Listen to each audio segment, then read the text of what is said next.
Kalau kau boleh ubah satu benda dalam hidup kau, kau nak jadi siapa?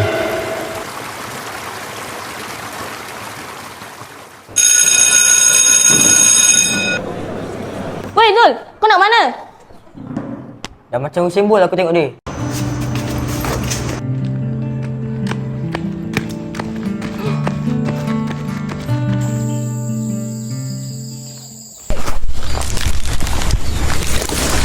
Zul, sekolah dah ni. Tak pergi sekolah pun tak apalah ya.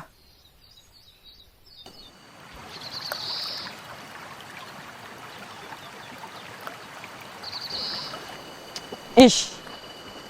Aku bukan yang tak ada cita-cita. Aku cuma tak nampak jalan. Ha.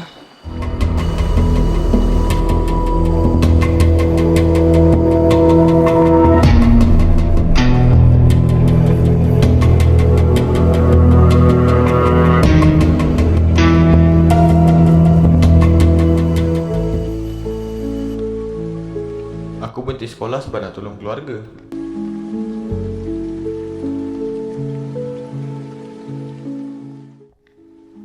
Aku ingat dengan pengorbanan cukup untuk ubah nasib keluarga kami.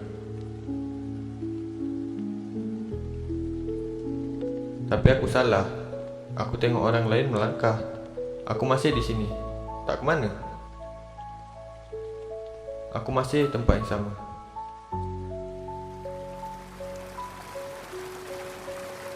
Kalau kau masih ada peluang, jangan lepaskan.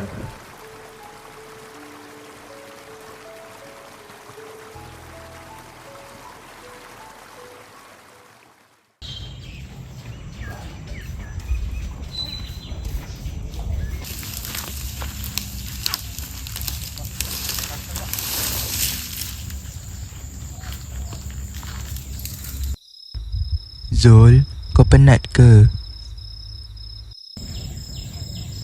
Zul, tak nak hidup sekadar cukup. Zul, nak belajar bersungguh-sungguh.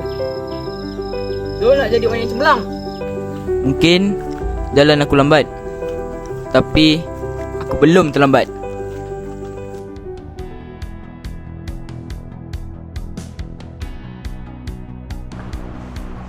Bagus Zul. Teruskan usaha.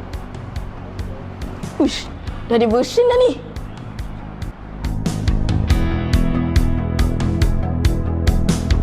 Kalau kau masih ada peluang, jangan lepaskan.